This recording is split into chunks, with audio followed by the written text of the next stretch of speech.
भाई और बहनों, अब एक और छोटी सी शंका भाई बहनों को हो जाएगी कि ठीक है भाई, मान लेते हैं आपने श्री कृष्ण जी का उदाहरण दे दिया संत रामपाल जी के हाथों से लिखे हुए कबीर सागर के सरलार्थ में से। ठीक है, तो फिर वो बच्चे किसके हैं? अगर संत रामपाल जी ने उनकी सांसारिक पत्नी के साथ में भोग विलास नहीं किया तो फिर वो बच्चे क्या आकाश से उड़ के आए हैं क्या? कोई दूसरे कोई प्लानेट से आए हैं क्या?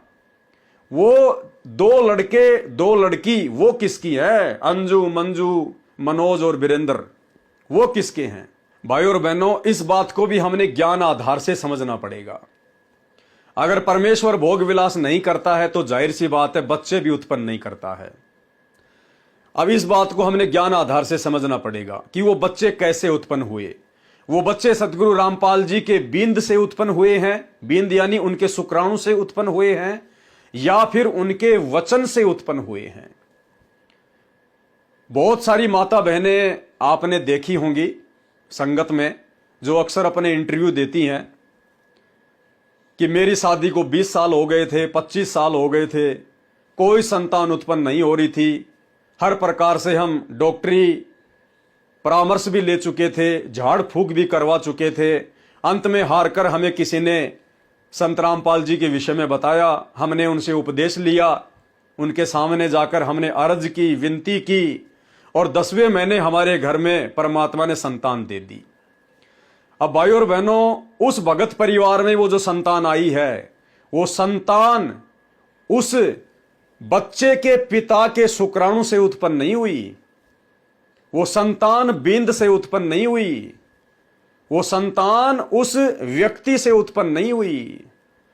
अगर उसके शुक्राणु से, उसके बींद से यदि वो बच्चा पैदा होना होता तो सतगुरु रामपाल जी से उपदेश लेने से पहले ही हो चुका होता। उनकी शरण में आने के बाद यदि उनके घर में संतान उत्पन्न हुई है तो वो संतान सतगुरु रामपाल जी परमेश्वर जी के वचन से उत्पन्न हुई है, उनकी शब्द शक्ति से उत्पन्न हुई है, उनके बिंद से उत्पन्न नहीं है। ये कृष्ण पुलिस के अंदर है।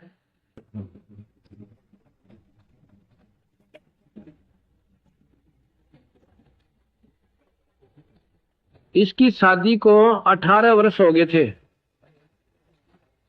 18 वर्ष हो गए थे, कोई बालक नहीं हुआ। हाँ,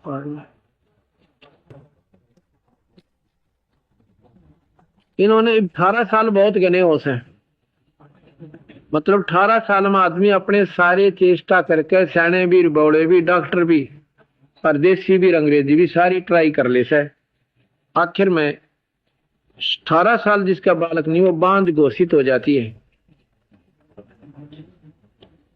और उस बंदी छोड़ की कृपा से हमने एक भक्त है वहां के पड़ोस में, राजपाल पुत्र मौजी राम है, वह हम पाठ कर रहे हैं। राजपाल की पत्नी का नाम है कृष्णा। वह गई इनके पड़ोस में ही है, उनके पास है, तू नाम ले ले मारे महाराज जी आ रहे से, सुन लेगा, सुन भी ले बेकरा तो वलीब की सुना सुनाई हो सी कति आस छूट ली। और यहाँ तक बात बिगड़ गई कि दूसरी शादी की तैयारी करने लग गए। क्यों ज्यादा उम्र नहीं थी, 35 साल की होगी गणेश से गनी। दूसरी शादी की तैयारी करने लगी कृष्ण की। इसने नाम ले लिया और मैंने कहा बे बात सुन ले, देख इस परमात्मा को बिना भाग देगा तेरे को, तेरे भाग में नहीं है, पर 100 का 100 विश्वास अपने बंदी छोड़ पर रखिए, जब बात बनेगी नहीं तो नहीं बनेगी। जब किता अपनी माँ के चक्कर में भी आ गई ना, जब छोरा उनकी दवाई भी लेने मत ले जाइए, जब तेरी आस भी रह जाते हैं, ये तो काम बिगड़ जाएगा। नहीं फिर विश्वास नहीं होता भगवान कबीर साहब पे, न सोचेंगे दवाई तो बन गया, न जी दवाई खा तो मैं कहती मेरी आंत गड़ ली, मैं तो देखूं भी कोई ना दवाइयां का नहीं, पर 100 का 100 विश्वास अपने बंदी छोड़ पर करूंगी।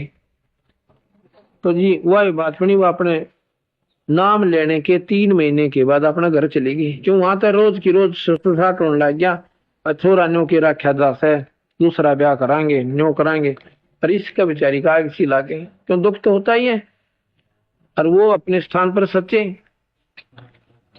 तो यह लड़की अपने घर चली गई। ये गोदी में छोरे ले रही सा देख, इस परमात्मा कबीर साहब की कृपा। बाद में दूंगा बिलट साहब। ये अपने घर चली गई, घर चली गई तो परमात्मा की इसी कृपा हुई, तो रजा होगी दाता की आस हुई। तो ये वहां चली गई, जाने के 3 महीने के बाद इसका ससुर जाता है इनके घर वालों से न्यू कहने के लिए कि हम अपने लड़के की शादी दूसरी करते हैं। आगे हाँ प्रीता, ये हुई ना वह संतोष नाम से छोरी का। संतोष पत्नी कृष्ण पुत्र श्री प्रीता, गांव करसोला। 18 वर्ष शादी के बाद, ये हमने हिंट से लिख रखे इनके पूरे। तो जी क्या हुआ, या वहां चली गई तो ये ससुर इसका जाके उसकी माँ बाप से कहने लगा कि ऐसी बात है चौधरी, हम अपने लड़के की शादी कराएंगे, कि तुमने कोई और इतराज हो तो बता दो। वह भी एक नेक आत्मा थे तो इतने दिन सब्र कर लिया, नहीं तो ऐसा कलयुग आ रहा है 4-5 साल पाछे हाथ खड़ा कर ले। अच्छी आत्मा थी और फिर भी सलाह लेने जा रहे हैं। तो वह आई करते हैं, उसकी सास, उसकी मतलब माँ संतोष नाम से छोरी का, उसके पिता ने जिक्र किया घर पर जाके कि ऐसे ऐसे और इसका संतोष का ससुर आ रहा है 4-5 आदमी और से, और न्यू करे से हम दूसरी शादी कराएंगे। उसकी माँ को पता लग गया था, बता दिया था, उसकी पता लग जाता लड़कियों को, औरतों को। वह ने बोली उनको न्यू कह दो, एक मारे हाथ जोड़कर 6 महीने और बाट देख ले। उसकी माँ ने बेरा पट लिया था रजावरी दाता की। तो वो आकर नो बोला चौधरी साहब 6 महीने और डट जाओ, हाथ जोड़ कर कौन। फिर उनका भी शक हो गया कि मैंने कि मैं बात जरूर सब नहीं 6 महीने का जिक्र क्यों किया। फिर उसकी सास गई, वो बोला जाकर पता करके आके मैं बात मैंने और डर लागे से। तो उसकी सास तक कूदती आई ने बोली मौत बख्शती मालिक ने, चल लड़की हो जाओ, हम तो न्यू नहीं कहते भाई, भाई शुरुआत होगी कभी लड़का भी होगा। ठीक 9वें महीने इस मालिक ने लड़का दे दिया। बोल सतगुरुदेव की। इन्होंने 20 जनवरी 21 दिसंबर 1996 को नाम लिया था। देख कुदरत के खेल। 21 दिसंबर 96 को नाम लिया था, 20/10/1997 को लड़का हो लिया। ये पूरी डिटेल लिख रखी है। 10वां महीने के अंदर अंदर और लड़का बंदी छोड़ने उस बांझ का पुत्र दे दिया। ये कबीर भगवान से हमारा। बोल सतगुरुदेव। ये बहन संतोष, पत्नी श्री कृष्ण, पुत्र श्री प्रीता, गांव करसोला, और ये लाल इसकी गोदी में कबीर भगवान का दिया हुआ। फिर क्या हुआ और बताता हूं। कमाल कुदरत कबीर भगवान का। जब यो लड़का हुआ तो क्यों नदी से हुआ था, मेडिकल में ले गए, वहां पर सिविल हॉस्पिटल जींद में। तो लड़का ठीक ठाक हो गया मालिक की कृपा से। तो इस पुलिस वाले ने बेरा पटा, कृष्ण जी ने, चंडीगढ़ पुलिस में लगा हुआ है यो तो जी, वहां से आकर काट उठा के छोरा होगा, टेलीफोन कर दिया गया। तो पहले गया हॉस्पिटल में, इसकी मां ने बोली रे बात सुन ले, यो इसके बंदी छोड़ का दिया हुआ लड़का है, जतन किते दारू दूरू ना प्या दिए किसी ताई की छोरे के होने में, अगना मां क्या न प्याऊ थोड़े तक कह आ गया। अंते गांव वाले चिपट गए, भाई तरफ कितने दिन में आस हुई सर न्यू से दारू प्याओ। यही से अपने विचार रहे लोगों के। उसने शराब पिला दी, देख कमाल बंदी छोड़कर। अगले दिन ये 3 दिन का बालक था, अग 2 दिन का। अगले दिन जब वो रोटी लेके गया ना अपनी माँ की उसकी घर से, तो उसने पता चला कि एक बिल्ली आई हॉस्पिटल में, बिल्ली का की काम है, और उस छोरे का आड़त गलापू पकड़कर कति काट दिया। छोरे का मुंह पर बुड़का वर्गी, और डॉक्टर भी हैरान हो गए, भाई क्या जवाब देंगे, बता यू के साला बैठा। और बालक का और इतना जख्म कदे भी ना पड़े, ऑपरेशन भी ना हो इसका। तय वो डॉक्टर भी स्तब्ध। उसकी अब पत्नी इस संतोष ने कहा अपनी शास्त्री की उसने कड़ी बिगाड़ी है, जान दे ये तो नाश करना है, जानते इसने दारू पी होगी। उसकी माँ बोली रे, उसका दुआथड़ मारे उसकी माँ ने नो, बोले इतना बड़ा दारू पियाई है, कहा माँ दारू पियाई, अगले कल आले लालो मर गया तेरा छोरा मरेगा, यानी ऐसे ढंग से कहा उसने।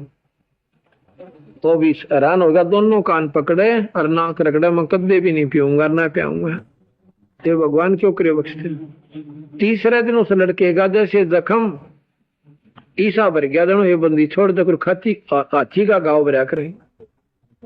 और चौथे दिन छुट्टी लेके घर न आगे, उस लड़के का माड़ा सा निशान जैसे वो तुझे पुनसी हो गए ठीक हो जाकर, अब भी मुंह के ऊपर से। उस दिन पाथे का और पेटा भर दिया, वही बंदी छोड़ कर दिया हमसे। बोल सतगुरुदेव की सत साहिब। ठीक इसी प्रकार भाइयों और बहनों, सांसारिक दृष्टि में हमें जो सतगुरु रामपाल जी की संतान दिखाई देती है, ये सतगुरु रामपाल जी के बिंद से उत्पन्न नहीं है, क्योंकि परमेश्वर के शरीर में बिंद नहीं है। उनका तो नूरी शरीर है, पारदर्शी शरीर है, एक तत्व का शरीर है, झिलमिल शरीर है। वो संतान सतगुरु रामपाल जी के वचन से पैदा हुई है। ऐसी ऐसी संतानें सतगुरु रामपाल जी ने अपने वचन से अपनी संगत में हजारों की संख्या में पैदा कर रखी हैं, हजारों की संख्या में। कहीं कोई भाई बहन अपने मन में ये खरपतवार पैदा ना कर ले कि भाई फिर तो संत रामपाल जी के बच्चे बड़े विशेष हैं, फिर तो बड़े विशेष बच्चे हैं तो हैं जो परमात्मा के वचन से पैदा हुए हैं। अरे ऐसे ऐसे बच्चे, अंजू मंजू जैसी लड़कियां, मनोज और वीरेंद्र जैसे लड़के संत रामपाल जी ने हजारों की संख्या में संगत में पैदा कर रखे हैं। अपने वचन से कोई विशेष महत्व देने की आवश्यकता नहीं है, सब के सब दो कोटि के जीव हैं। त्रेता युग की कहानी भूल गए क्या? वाल्मीकि जी ने कुश, जो सीता जी का दूसरे नंबर का लड़का था कुश, उसको कैसे पैदा किया था? क्या वो कुश रामचंद्र जी के शुक्राणु से पैदा हुआ था? क्या श्री रामचंद्र जी ने सीता के साथ भोग विलास किया था जिससे वो कुश पैदा हुआ था? वाल्मीकि ऋषि ने, कुश कहते हैं घास को, घास के तिनके से वो कुश पैदा किया था, कुश नाम का बच्चा पैदा किया था। गोरखनाथ किसी माता पिता के सहयोग से पैदा नहीं हुआ, एक साधु महात्मा के द्वारा राख देने से, गोबर से पैदा हुआ था। सीता जी का किसी मां के गर्भ से जन्म नहीं हुआ था। त्रेता में जमीन में दबी हुई मटकी में राजा जनक को सीता जी मिली थी। ऐसे ना जाने कितने उदाहरण आपको देखने को मिलेंगे अध्यात्म में, जिनका कोई अंत नहीं है। तो भाइयों और बहनों, आप इन उदाहरणों को देखकर आप किसी भी आत्मा को विशेष महत्व देना शुरू ना करें, अन्यथा गुरु को तजे भजे जो आना, तापसवा को फोकट ज्ञाना। संत रामपाल जी की जो 4 संतान है ना, वो संतान सबसे ज्यादा निकम्मी संतान है, सबसे ज्यादा निकम्मी। संत रामपाल जी के मुख कमल से आपको सुनाएंगे। अपने उन बच्चों के विषय में सतगुरु रामपाल जी ने स्पष्ट कर रखा है कि मैं अच्छे से जानता हूं इनका व्यवहार, इनका चरित्र, इनका नेचर, और क्या मेरी आगे चल के ये सेवा करते, ये क्या करते, मुझे अच्छे से पता है इनके बारे में। यानी आज पूरे विश्व में संत रामपाल जी के अलावा ऐसा धरती पर कोई संत नहीं है जिन्होंने अपनी निकम्मी संतान के विषय में सार्वजनिक तौर पर सत्संग में पूरी संगत को कहा हो। ये संकेत है संत रामपाल जी का कि उन निकम्मी आत्माओं के पीछे लग के अपने आप को धन्य मत समझना, वो काल प्रेरित होंगे। मैंने उनको उनके संस्कारवश पैदा किया है। आगे भक्ति करेंगे नहीं करेंगे, मर्यादा में रहेंगे नहीं रहेंगे, ये उनके संस्कारों के ऊपर निर्भर करता है। मेरे घर में उत्पन्न हुआ जानकर उनको भगवान के बेटा बेटी जानकर उनके पैर पकड़कर सतलोक जाने की मत सोचना, धोखा खा जाओगे। परमात्मा ने हर प्रकार से हमारी शंकाओं का खंडन किया हुआ है सत्संगों में, लेकिन आप लोग सत्संग नहीं सुनते, सुनते हो तो फिर विचार नहीं करते, और सत्संगों पर मंथन किए बिना निष्कर्ष नहीं निकलेगा।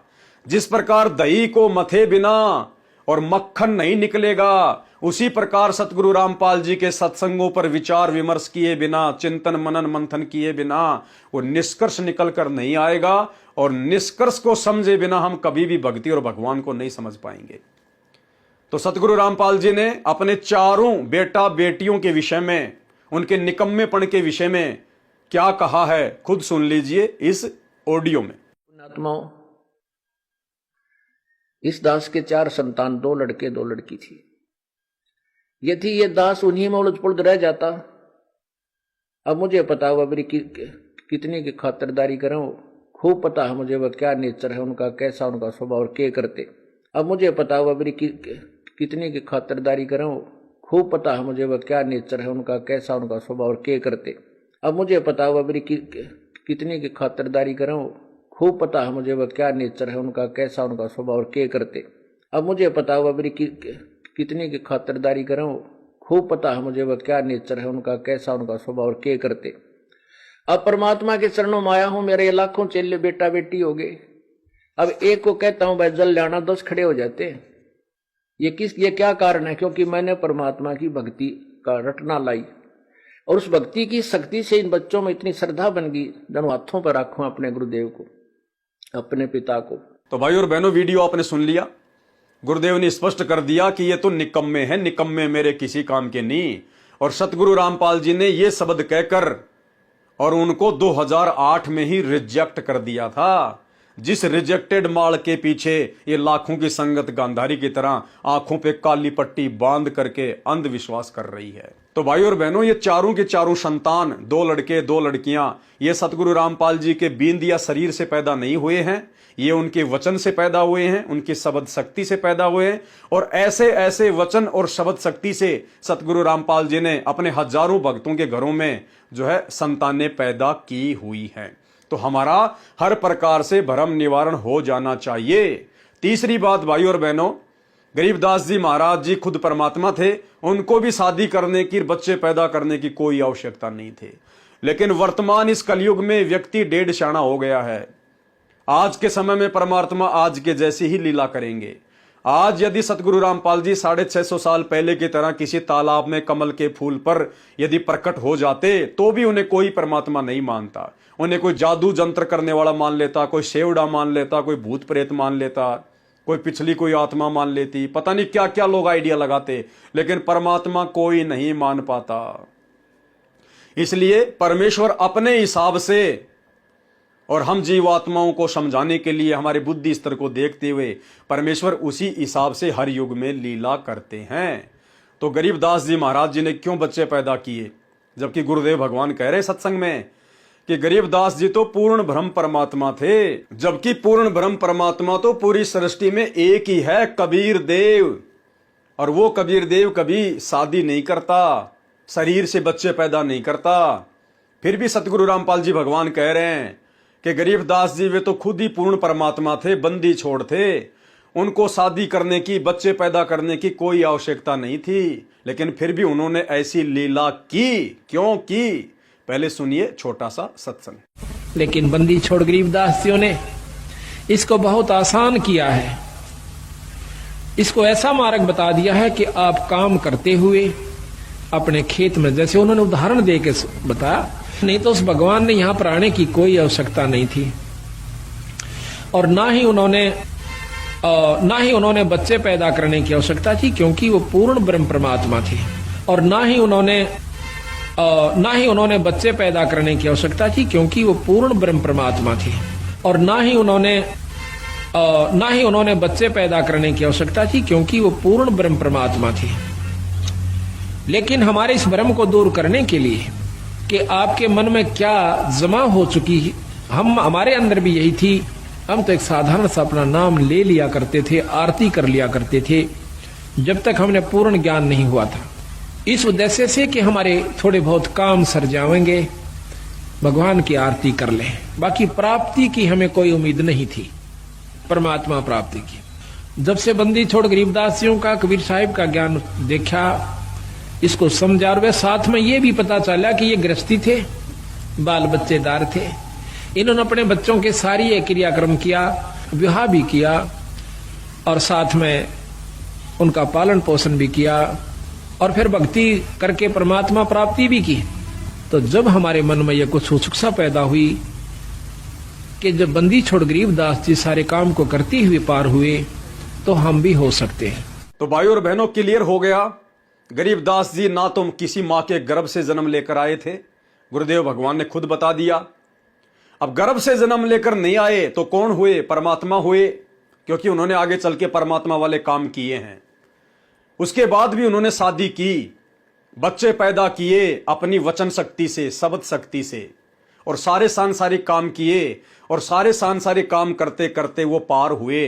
लोगों को एक संदेशा देकर चले गए कि ये आपके जितने भी बड़े बड़े विद्वान समझे जाने वाले ज्ञानी महात्मा मंडलेश्वर शंकराचार्य, जिन्होंने समाज में यह गलत पाखंडवाद वाली धारणा फैला रखी है कि परमात्मा तो भाई ब्रह्मचारी व्यक्ति ही प्राप्त कर सकता है, जो गृहस्थी व्यक्ति है वो भक्ति नहीं कर सकता, भगवान प्राप्त नहीं कर सकता। तो गरीबदास जी ने समाज की इस धारणा को तोड़ने के लिए ये लीला की, एक शादी करने की लीला की, वचन से बच्चे पैदा किए, और लोगों को एक संदेशा दे दिया कि भाई देखो मैंने शादी भी की, मैंने बच्चे भी पैदा किए, मैंने उनका शादी विवाह भी किया, और देखो अब मैं भक्ति करके अपने सतलोक भी जा रहा हूं, मैंने मोक्ष भी प्राप्त किया। तो ठीक इसी धारणा को तोड़ने के लिए वर्तमान में सतगुरु रामपाल जी भगवान ने वैसी ही लीला की है, क्योंकि गरीबदास जी, सतगुरु रामपाल जी और कबीर जी, इन तीनों में कोई अंतर नहीं है, तीनों एक ही शक्ति है। तो उम्मीद करूंगा आप भाई बहनों को समझ में आ गया होगा। आज के बाद यदि आपसे कोई इस प्रकार के सवाल करेगा तो भले आप उनके जवाब ना दे पाओ, लेकिन आपके मन में किसी भी प्रकार की कोई शंका काल पैदा नहीं कर पाएगा कि संत रामपाल जी स्वयंभू परमात्मा है या नहीं है। स्वयंभू है तो उन्होंने शादी क्यों की, शादी करके स्त्री भोग क्यों किया, स्त्री भोग करके बच्चे पैदा क्यों किए। तो अब आसानी से आप जी उनकी शंकाओं का समाधान भी करोगे और आपके मन में काल किसी प्रकार का कोई भी विक्षेप पैदा नहीं कर पाएगा। सर्वे गोपियों ने विचार किया कि श्री कृष्ण जी ने हमारे साथ अनेकों बार विलास किया है, यानी भोग विलास किया है, यह कैसा अचरज है। सब गोपियां यह विचार करती हुई दुर्वासा ऋषि के आश्रम में पहुंची। ऋषि दुर्वासा के सामने भोजन का थाल रखकर भोजन खाने की प्रार्थना की। अब सारी गोपियां दुर्वासा ऋषि के आश्रम में चली गई, भोजन के थाल वगैरह लेके गई थी वहां के सभी भक्तों के लिए, दुर्वासा ऋषि के लिए। जबकि दुर्वासा ऋषि तो पवन आहारी थे, वो तो भोजन करते ही नहीं थे, लेकिन सारी गोपियां भोजन करवाने के लिए थाल लेकर गई और भोजन खाने की प्रार्थना की। ऋषि ने कहा, देवियों मैं आहार नहीं करता, केवल वायु पर या एक तिनका दूब यानी घास का खा लेता हूं। उपस्थित सर्व अनुयायियों ने यही बताया, यानी बाकी जो भगत थे आश्रम में उन सब ने भी यही बताया कि महाराज जी भोजन नहीं करते हैं, ये तो पवन आहारी है, ये तो वायु के ऊपर इनका शरीर चल रहा है, या फिर एक तिनका घास का मुंह में रख लेते बस उसी से इनकी तृप्ति हो जाती है। ये सवाल कौन सा कंसेप्ट क्लियर करेगा? सतगुरु रामपाल जी परमेश्वर जी के संबंध में, क्योंकि सतगुरु रामपाल जी परमेश्वर स्वयंभू हैं, उनका शरीर आप और हमारी तरह भोजन पर आधारित नहीं है। तो फिर आज वर्तमान में बहुत सारे भाइयों को शंका हो जाएगी, यदि सतगुरु रामपाल जी परमात्मा हैं, स्वयंभू हैं, उनका हाड़ मांस का शरीर नहीं है, तो फिर सतगुरु रामपाल जी भगवान पानी क्यों पीते हैं, भोजन क्यों खाते हैं, बाथरूम में क्यों जाते हैं? ये सारे सब कुछ कंसेप्ट हमारे क्लियर होंगे। तो दुर्वासा ऋषि भी भोजन नहीं करता था, वो भी वायु के ऊपर आधारित था। उसके बावजूद भी दुर्वासा ऋषि ने उन गोपियों की भावना को देखते हुए, उन भक्तों की भावना और श्रद्धा को देखते हुए, दुर्वासा ऋषि पवन आहारी होते हुए भी, वायु आहारी होते हुए भी उन्होंने सभी गोपियों का भोजन खाया। अरे जब छोटे मोटे ये ऋषि इस प्रकार की लीला कर सकते हैं, छोटे मोटे चमत्कार अपनी सिद्धियों से ये दिखा सकते हैं, तो हमारे परमेश्वर तो असंख्य सिद्धियों के स्वामी हैं, अनंत सिद्धियों के स्वामी। 24 सिद्धियां तो उनके भक्तों के अंदर है। जो भक्ति सतगुरु रामपाल जी ने अपने भक्तों को प्रदान कर दी है, उस भक्ति के प्रतिफल में उनके भक्तों में 24 सिद्धियां प्रकट हो जाती हैं, लेकिन उनका प्रयोग करना नहीं होता। और ना अपने भक्तों को सतगुरु रामपाल जी सिद्धियों का प्रयोग करने की कोई सलाह देते हैं और ना उनको विधि बताते हैं। अगर विधि भी बता दी तो बहुत सारी सिद्धियों का प्रयोग करके बैठ जाएंगे। इसलिए परमेश्वर ने सिद्धियों का प्रयोग करने की विधि किसी को नहीं बताई है।